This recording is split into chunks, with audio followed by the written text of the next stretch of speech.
हिच्याकडे बघा ना, हिने मीराला एवढा त्रास दिला आतापर्यंत, तिला कोणीच काही बोलत नाहीये, सगळे मलाच बोलतायत. सासूपणाचा आव आणला की नाही, चेहरा बघ तिचा. नर्मदा, तुझा चेहराच सांगतोय तू खोटं बोलतेस आहे. नर्मदा आत्या, काय मिळालं तुम्हाला हे सगळं करून?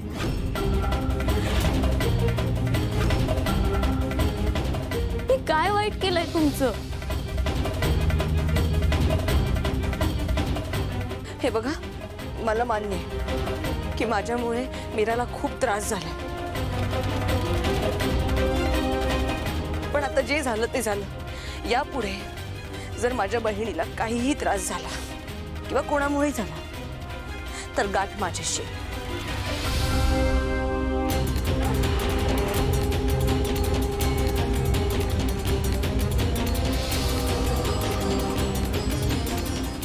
मला माहित आहे मीराने अजून मला बहीण म्हणून स्वीकारलेलं नाहीये, पण तिने जरी हे नातं स्वीकारलं नसेल तरी मी तिची ताई आहे.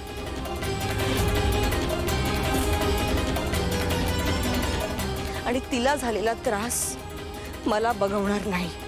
And that's my final word.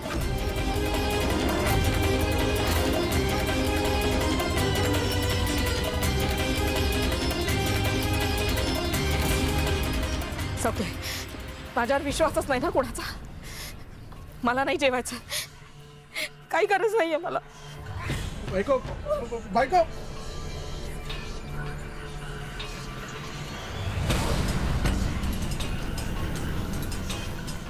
Mira, काम डाऊन, रडू नकोस प्लीज.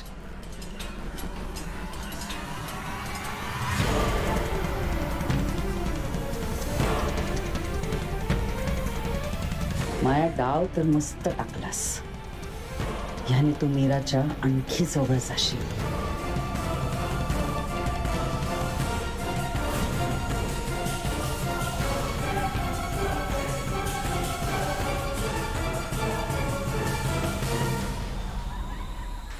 घरातले एक एक नमुने माझ्या कामी येत आहेत. नर्मदा आत्या, तुम्ही काय चान्स क्रिएट केलाय हो माझ्यासाठी. मीरा, तुझा माझ्यावर विश्वास नाहीये ना? ओके, ठीक आहे.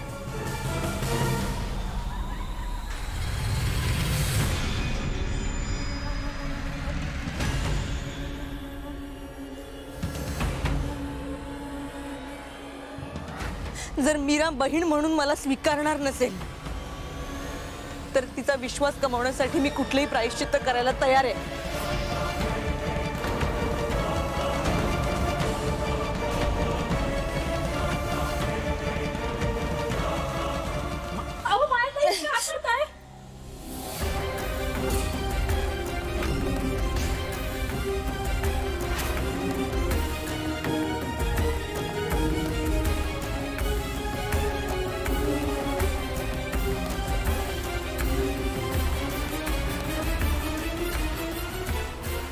माया, काय बालिशपणा आहे हा. हात बाजूला काढ.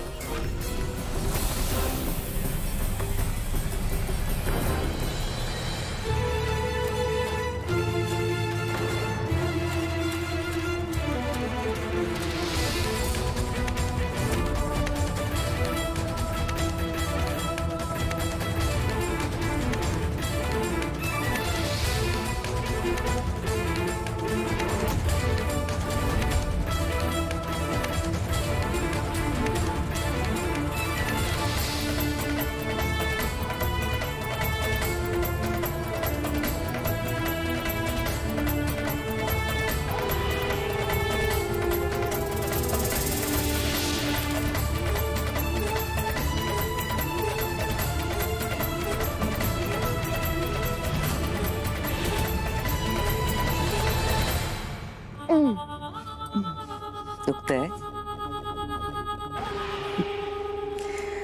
माया, आज तुझं जितकं कौतुक करावं तितकं कमी आहे. आज तू अशी एक गोष्ट केलीस जी मलाही सुचली नसती. Thank you madam. टेंट जाळायला गेलेली असताना स्वतःचाच पदर जाळून घेणारी मूर्ख माया नकोय मला. ही अशी डोकं चालवणारी माया हवी आहे. अहो मॅडम, पण काय फायदा? इतकं सगळं केलं मी, ती मीरा साधं विचारायला सुद्धा आली नाही अजून. येणार माया, नक्की येणार. गावाकडची साधी पण पिंडोक मुलगी येते. येणार ते.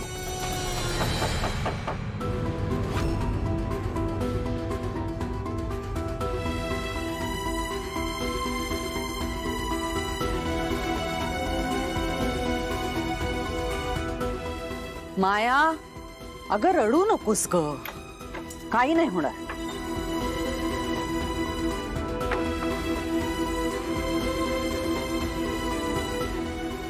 बरं झालं आलीस. ही मुलगी ना ऐकतच नाही माझं. म्हणते तिला मलम लाव, बघ चिघळेल ती जखम सगळी. किती भाजलंय.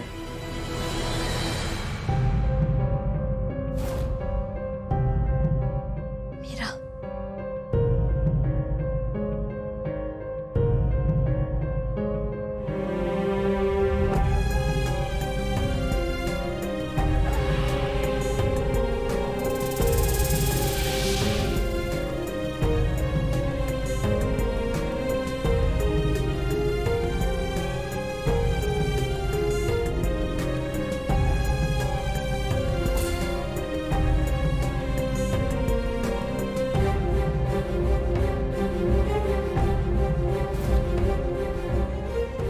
मॅडम बघा, मी बोललेले ना, माझ्या बहिणीला माझी खूप काळजी आहे.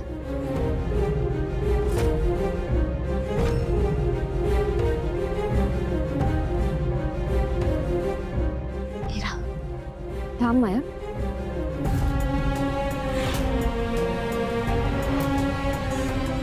मी अजून तुला बहीण म्हणून स्वीकारलं नाहीये. माझ्यामुळे कोणालाही त्रास होऊ नये इतकंच वाटतं मला, आणि म्हणून मी इथे आले.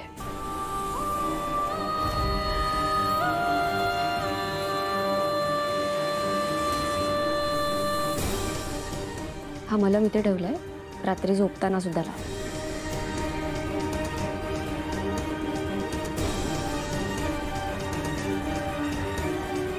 आईसाहेब, तुम्ही तुमच्या नेहमीच्या गोळ्या घेतल्यात का? नाही, राहिलेत. बरं, मी काढून देते, या तुम्ही.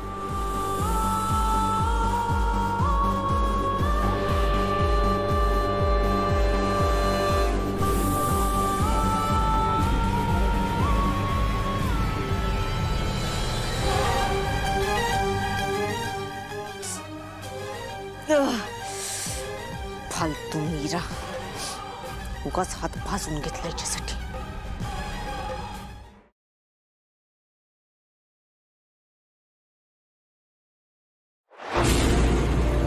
तुला जपणार